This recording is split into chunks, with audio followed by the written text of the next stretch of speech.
Hello friends, today we will discuss the important topic of microeconomics or in present era also it is market structure in India. Basically हम इस slide में या basically जो मेरा जो PPT है आज हम इसमें मार्केट स्ट्रक्चर के बारे में स्टडी करेंगे कि मार्केट स्ट्रक्चर क्या होता है।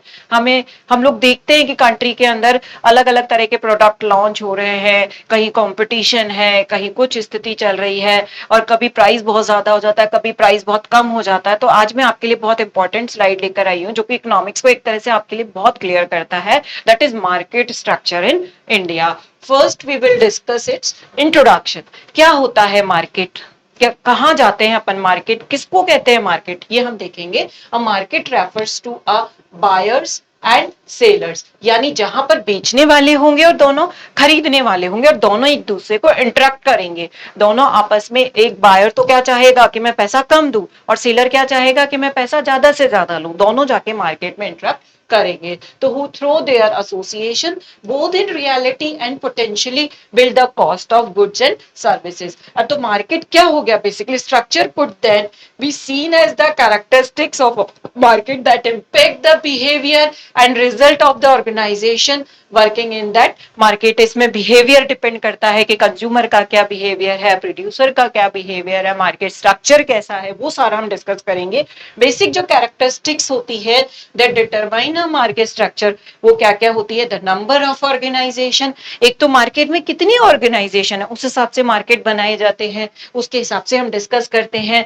सेलिंग और बाइंग साइड से there relative negotiation power in the relation to the price setting, the degree of economic concentration है, and among them the level of product of differentiation and uniqueness and the entry and exit varies। ये सारे एक तरह से characteristics हैं जिस पर हम पूरे मार्केट को स्ट्रक्चर करते हैं और पूरे मार्केट को हम स्टडी करते हैं। The structure of market are affect shows from price, supply, their goods and services, and the entry and exit varies, and how efficiently a seller carries out their business opportunities है। तो कुल मिला के किस तरह से स्ट्रक्चर डिसाइड होगा वो सब हम मार्केट को देखेंगे। मैं सबसे पहले आपको डिफरेंट टाइप के स्ट्रक्चर्स एक बार क्लियर करना चाहूंगी कि मार्केट होता क्या है। हम जो मार्केट में देखते हैं, एक तरफ तो होता है आपका परफेक्ट कंपटीशन होता है जिसमें बहुत सारे बायर्स होते हैं, बहुत सारे सेलर्स होते हैं। एक तरफ बायर्स आते हैं और एक तरफ सेलर्स आते हैं, दोनों आपस में इंटरेक्ट करते हैं, फिर उनकी डिमांड और साइड के इंटरेक्शन से फाइनली प्राइस डिसाइड होता है। फिर दूसरी तरफ आ जाता है मोनोपोली, जो कि इसका हम कह सकते हैं बिल्कुल अपोजिट हो जाता है, क्योंकि यहां तो बहुत सारे बायर्स और सेलर्स होते हैं लेकिन इसमें सिंगल सेलर वाला सिचुएशन आ जाता है, यानी जो बेचने वाला है वो सिर्फ एक होता है और खरीदने वाले पूरी जनता होती है। इसका पूरा मार्केट पर क्या हो जाता है, मोनोपोली कर लेता है, यानी एक ही आदमी अपने पूरा मार्केट पर अधिकार कर लेता है। तो ये दोनों तो एक दूसरे के बिल्कुल अपोजिट कंडीशंस हो जाती हैं। लेकिन जब मैं बात करती हूँ आपके मोनोपोलिस्टिक कंपटीशन की, मोनोपोलिस्टिक कंपटीशन क्या होता है, इन दोनों के बीच का मार्केट होता है एक तरह से, जिसमें बायर्स और सेलर्स बहुत सारे होते हैं, दोनों आपस में इंटरेक्शन करते हैं, लेकिन जो प्राइस है यहाँ पर होमोजीनियस प्रोडक्ट बनाते हैं या थोड़ा सा प्रोडक्ट में डिफरेंशिएशन आ जाता है। ये फर्क आ जाता है, बायर सेलर्स तो बहुत होंगे लेकिन वो डिफरेंशिएटेड प्रोडक्ट बना सकते हैं, वो अपने ब्रांड के अकॉर्डिंग डिफरेंशिएशन कर सकते हैं प्रोडक्ट में, ठीक है। तो उस हिसाब से हो सकता है। फिर बात करते हैं ओलिगोपोली में। ओलिगोपोली में क्या होता है, कुछ ही सेलर्स होते हैं जो एक तरह से मिलकर अपनी कम्युनिटी बना लेते हैं, वो या तो डिफरेंशिएटेड प्रोडक्ट भेजेंगे या फिर होमोजीनियस प्रोडक्ट भेजेंगे। इनको हम एक बार डिटेल में धीरे धीरे डिस्कस करेंगे, बट ये पूरा मार्केट स्ट्रक्चर हर कंट्री में पाया जाता है, किस प्रोडक्ट में क्या होता है और किस प्रोडक्ट में कैसे होता है, क्योंकि इसमें अलग अलग प्रोडक्ट के बेसिस पर हम मार्केट को देख सकते हैं। मैं थोड़ा सा आपको एक कैरेक्टरिस्टिक्स भी आपकी बताना चाहूंगी। कैरेक्टरिस्टिक्स पे देखें तो सबसे पहले हम नंबर ऑफ फर्म्स पे बात करें तो प्योर कंपटीशन में तो बहुत सारी फर्म होती है। मैंने आपको बताया मोनोपोलिस्टिक कंपटीशन में भी बहुत फर्म होती है, ओलिगोपोली में कम हो जाती है, थोड़ी सी फर्म होती है, जैसे 4-5 फर्म हो गई, वो मिलकर अपना कार्टेल बना लेती है। इसके अलावा मोनोपोली में मैंने भी आपको बताया सिंगल सेलर सिचुएशन होती है, एक ही व्यक्ति होता है, उसका पूरा मार्केट पर अधिकार होता है। फिर टाइप्स ऑफ प्रोडक्ट में अगर हम देखें तो प्योर कंपटीशन में होमोजीनियस प्रोडक्ट को सेल करते हैं। मान लो 100 फर्म में है, 100 फर्म क्या करती हैं, बिल्कुल एक जैसा प्रोडक्ट मार्केट में लॉन्च करती है, उनमें प्रोडक्ट में बिल्कुल डिफरेंशिएशन नहीं होता है। लेकिन मोनोपोलिस्टिक में डिफरेंशिएशन आ जाता है, वो पैकिंग के बेस पर कर सकती है, अपने ब्रांडिंग के बेस पर कर सकती है, तो वो डिफरेंशिएशन कर देती है। इसके अलावा ओलिगोपोली में एक स्टैंडर्डाइज्ड होगा या डिफरेंशिएटेड होगा। इसमें या तो वो एक जैसा प्रोडक्ट बेचेंगे, होमोजीनियस प्रोडक्ट बेचेंगे, या डिफरेंशिएटेड प्रोडक्ट बेचेंगे जो कि वो ब्रांडिंग या उसके एडवर्टाइजिंग के बेस पर डिफरेंशिएट कर देंगी। इसके अलावा जो मोनोपोली होगा, मोनोपोलिस्ट हमेशा एक यूनिक प्रोडक्ट बेचेगा जिसका मार्केट में और कोई प्रोडक्ट ही अवेलेबल नहीं है, तभी तो उसकी मार्केट पे मोनोपोली है। तो वैसा क्लोज सब्स्टिट्यूट मार्केट में अवेलेबल नहीं होगा। अगर कंट्रोल ओवर प्राइस के हिसाब से अगर हम हैं, तो प्योर कंपटीशन में इंडिविजुअल फर्म जो होती है वो सिर्फ प्राइस टेकर होती है, वो कभी भी प्राइस को डिसाइड नहीं कर सकती है। लेकिन मोनोपोलिस्टिक में some depends on the product differentiation है। लेकिन इसमें क्या होता है, प्रोडक्ट डिफरेंशिएशन वाला प्रोडक्ट वो आ जाता है, तो उस बेसिस पर हो जाता है थोड़ा बहुत प्राइस में उनका अधिकार हो जाता है। ओलिगोपोली में lot of collusion limited with mutual interdependence होती है, इनमें कोल्यूजन बना लेते हैं, गठबंधन कर लेते हैं अपने आप में, तो उससे भी फर्क पड़ जाता है। इनकी आपस में इंटरडिपेंडेंस होती है तो प्राइस में फर्क आ जाता है। और इसका मोनोपोली जो होता है वो तो प्राइस पर चाहे जैसे अपना कर सकता है, पर लेकिन इसका जो डिमांड कर होता है उसके अकॉर्डिंग उसको चलना होता है। अगर वो प्राइस ज्यादा बढ़ाता है तो उसको डिमांड ऑटोमेटिकली कम हो जाती है। बेरीज की अगर हम बात करें एंट्री और एग्जिट में, तो प्योर कंपटीशन में बहुत आसानी से फर्म आ भी सकती है और जा भी सकती है। और कंपैरेटिवली अगर मोनोपोलिस्टिक की बात करें तो इसमें इजी तो होता है पर थोड़ा सा रेस्ट्रिक्शंस आ जाता है, क्योंकि इसमें डिफरेंशिएट प्रोडक्ट वाली सिचुएशन आ चुकी है। फिर बात करते हैं हम ओलिगोपोली में, इसमें सिग्निफिकेंट बेरीज हो जाती है क्योंकि कोल्यूजन बना लेते हैं ये लोग, गठबंधन कर लेते हैं, थोड़े से लोग हैं वो पूरे मार्केट पर अपना अधिकार कर लेते हैं। जैसे एयरलाइंस का आपने देखा होगा, कुछ ब्रांड चलती हैं तो वो कर लेती है। इसके अलावा ब्लॉक्ड, ये तो बिल्कुल ही इसमें सिंगल सेलर है तो वो किसी और को घुसने ही नहीं देता है, क्योंकि उसके प्रोडक्ट को फिर तो प्रोडक्ट के प्राइस उसको कम करनी पड़ेगी, तो वो अकेला ही पूरी मोनोपोली करता रहता है। नॉन प्राइस कंपटीशन की अगर हम बात करें, प्योर कंपटीशन में तो होगा ही नहीं क्योंकि होमोजीनियस प्रोडक्ट है। मोनोपोलिस्टिक कंपटीशन में हो सकता है इसमें, क्योंकि इसमें डिफरेंशिएटेड प्रोडक्ट चल रहा है। फिर very much in differentiated product अगर हम बात करते हैं ओलिगोपोली की, क्योंकि इसमें डिफरेंशिएटेड प्रोडक्ट है तो इसलिए इसमें भी कुछ हद तक प्राइस में फर्क आ सकता है। और मोनोपोली में would expect none but some public relation advertising है, अगर वो एडवर्टाइजिंग के बेस पर करता है तो पॉसिबल है। अब कुछ एग्जांपल्स मैं आपको एक बार क्लियर करना चाहूंगी कि किस किस मार्केट में जो है क्या सिचुएशन हो सकती है। अगर प्योर कंपटीशन की बात करें तो ये एग्रीकल्चर में सबसे ज्यादा पाया जाता है, क्योंकि एग्रीकल्चर में बहुत सारे ऐसे हैं जैसे फार्मर्स हैं, बहुत सारे छोटे बड़े सब तरह के फार्मर्स हैं जो कि wheat, soybean, corn, stock market, इनमें स्टॉक मार्केट में भी हो सकता है। तो ये एक तरह से परफेक्ट कंपटीशन का सबसे अच्छा एग्जांपल है।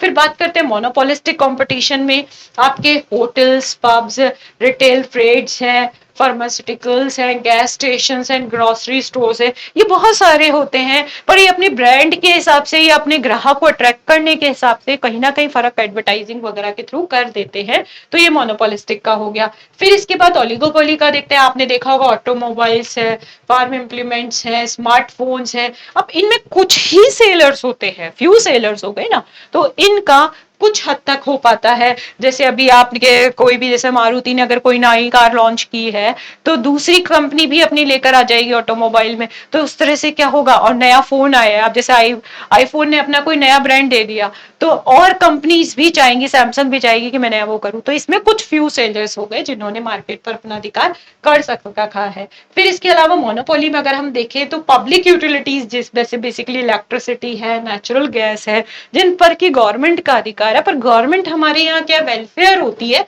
तो ये ऐसा नहीं है कि वो चाहे जितना अपना प्राइस ले सकती है। ठीक है, इसके बाद बात करते हैं हम प्योर कंपटीशन का, थोड़ा सा मैं आपको डिटेल बताना चाहूंगी। Pure competition is a market structure defined by a large number of small firms competitive against each other. A single firm doesn't have significant marketing power, and as a result, the industry produces an optimum level of output because firms do not have ability to influence market price. क्योंकि यहाँ पे जो single firm होती है वो price taker होती है, उसका मार्केट को इन्फ्लुएंस नहीं कर सकती. तो यहाँ पर हमारी जो सिंगल फर्म है वो क्या हो गई, प्राइस टेकर हो गई, उसको मार्केट पर प्राइस से वो इफेक्ट कर ही नहीं सकती. होमोजीनियस प्रोडक्ट चलता है. Supply and demand determine the amount of goods and services produce along with the market price set by the companies in the market. क्योंकि इंडस्ट्री ने जो प्राइस दे दिया है आपको, इंडिविजुअल जो फर्म है उसको उसी प्राइस पे करना है, वो प्राइस टेकर है. प्रोडक्ट्स आर आइडेंटिकल, ये हमने देखा था, होमोजीनियस होता है competitors products, and there are no significant barriers to entry and exit the market है. Pure competition market structure is rare in the real world, क्योंकि ये बहुत ज्यादा आइडेंटिकल हो गया ना, इसमें होमोजीनियस प्रोडक्ट जाएगा और डिमांड और सप्लाई के अकॉर्डिंग होगा, तो ये एक तरह से आइडेंटिकल सिचुएशन हो गया, ये बहुत रेयर ही पाया जाता है. This is the theoretical model that is helpful when looking at the industries with similar characteristics in the world, and it's a good different reference point other market structure है. Basically ये ideal structure है जो कि नहीं पाया जाता, बहुत rare ही पाया जाता है और कुछ ही प्रोडक्ट्स में पाया जाता है. फिर बात करते हैं मोनोपोलिस्टिक कंपटीशन की. It is a market structure referring to a large number of firms competitive against each other. However, firms monopolistic competition sell similar but highly differentiated product. बस इसका मेन कैरेक्टरिस्टिक्स तो परफेक्ट कंपटीशन से आ गया, वो आ गया differentiated product. वो अपने branding advertising उसके थ्रू कर सकते हैं. The product are remarkably similar but small difference become the basis of firms marketing advertising उसके थ्रू कर सकते हैं. Differentiated can include style, brand name, location, packaging, advertisement इसके थ्रू हो सकता है. एग्जांपल इंक्लूड इसमें आप क्या कर सकते हो, फास्ट फूड रेस्टोरेंट्स हैं, क्लॉथिंग स्टोर्स हैं, ब्रेकफास्ट सीरियल्स है, कंपनीज है, सर्विसेज हैं, एंड रिपेयर मार्केट है, ट्यूटोरिंग है. इसमें बहुत सारे ब्रांड मिल जाते हैं जो अपने ब्रांडिंग के अकॉर्डिंग अपना वो चेंज कर सकते हैं. दे में even advertise brand name, beauty product, अब ब्यूटी पार्लर्स वगैरह होती हैं वो अपने ब्यूटी प्रोडक्ट्स वगैरह के थ्रू भी कर सकती हैं, अपने उसमें थोड़ा सा डिफरेंशिएशन ला सकती हैं, तो उस बेसिस पर हो सकता है. अब मोनोपोली मार्केट जो होता है इसमें मैंने आपको पहले भी बताया था, सिंगल सेलर वाली सिचुएशन हो जाती है इसमें, यानी एक ही व्यक्ति जो है वो पूरे मार्केट पर अधिकार करके बैठा है. Is a market situation in which there is only one seller of a product with varies to entries of the other. किसी और को आने ही नहीं देता वो मार्केट में, वो कहता है भाई मेरे अकॉर्डिंग प्राइस डिसाइड होगी. The product has no close substitute. The cross elasticity of demand with every other product is very low है, क्योंकि substitute है ही नहीं उसका. This means no other firm produce a similar product. तो इसके लिए servitor ने लिखा है, monopoly is the form of market organization in which there is a single firm selling a commodity for which there are close substitutes. Thus, monopoly firm is itself an industry and the monopoly face the industry demand curve. अब उसका खुद का demand curve जो है monopoly का हो जाता है, इसीलिए इसका जो डिमांड कर्व है वो डाउनवर्ड होता है और जिसको अपन AR से शो करते हैं. तो demand curve for this product is therefore relatively stable and slope downward to right, and the given the taste and income of this customer उस पर डिपेंड करेगा. He can do either of two things. His price is determined by his demand curve once he select his output level and once he set the price. अब या तो देखो price को price पर concentrate कर सकता है या फिर वो डिमांड को कॉन्सेंट्रेट कर सकता है. अगर एक को बढ़ा देता है तो दूसरे को उसको कम करना ही पड़ता है. तो ये उसके हाथ में है, क्योंकि वो डिमांड तो उसके अकॉर्डिंग नहीं चलेगी ना. या तो वो प्राइस को अपने हाथ में ले सकता है या आप आउटपुट को अपने अकॉर्डिंग ले सकता है. उसका डिमांड कर कैसा हो जाता है, एक तरह से डाउनवर्ड स्लोपिंग हो जाता है. अब बात करते हैं ओलिगोपोली मार्केट की. हमने बताया था इसमें देयर आर फ्यू फर्म. सबसे मेन कैरेक्टरिस्टिक्स यही है कि इसमें बहुत थोड़ी सी फर्म होती है और सेलिंग होमोजीनियस और डिफरेंशिएटेड प्रोडक्ट. अब जो कुछ कार्टेल बना लेती है वो तो एक जैसा प्रोडक्ट बेचती है, और जो थोड़ा सा आपस में अनबन में चलती है वो थोड़ा सा डिफरेंशिएटेड प्रोडक्ट कर देती है। तो it is difficult to pin out the number of firm in competition among the few है। With only a few firms in the market the action of one firm is likely to affect the other है। अगर एक ने कुछ भी price में change किया है तो उससे औरों में, मान लो एयरलाइंस में आपके स्पाइस जेट ने अपना कोई फेयर कम कर दिया है तो उसका इफेक्ट औरों पर भी आएगा, औरों को भी अपनी जो एयरलाइंस हैं उनको अपनी प्राइस कम करनी पड़ेगी। वही चीज ऑटोमोबाइल इंडस्ट्रीज में हो जाती है।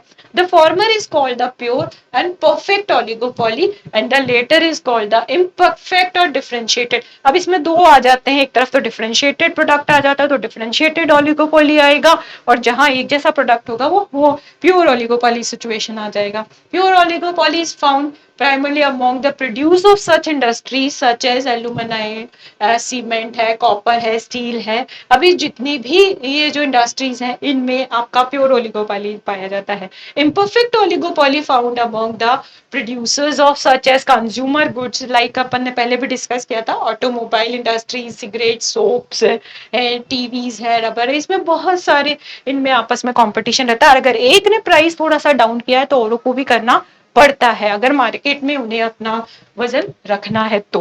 अब थोड़ा सा एक समरी और थोड़ा सा मैं आपको बता देती हूँ इसका। परफेक्ट कंपटीशन का अगर हम एग्जांपल देखते हैं, हमने पहले भी देखा था एग्रीकल्चर और रीजनेबली, क्योंकि क्लोज इसमें बिल्कुल क्लोज एक जैसे प्रोडक्ट्स मिलते हैं तो एग्रीकल्चर इसका हो गया। बहुत सारे इसमें एक तरह से कंज्यूमर प्रोड्यूसर दोनों होते हैं, प्रोड्यूसर बहुत सारे होते हैं, स्टैंडर्डाइज प्रोडक्ट वो बनाते हैं। पावर ऑफ द फर्म हो ही नहीं सकता क्योंकि वो तो प्राइस टेकर होती है, इंडस्ट्री उसको प्राइस दे देता है, इंडिविजुअल फर्म को प्राइस पे कुछ नहीं कर सकती है। बैरीज इसमें नहीं होती हैं और none of price of the competition भी बिल्कुल नहीं होता है। मोनोपोलिस्टिक कंपटीशन की अपन बात करें तो इसमें रिटेल ट्रेड वाली सिचुएशन पाई जाती है क्योंकि थोड़ा सा इसमें डिफरेंशिएशन आ जाता है।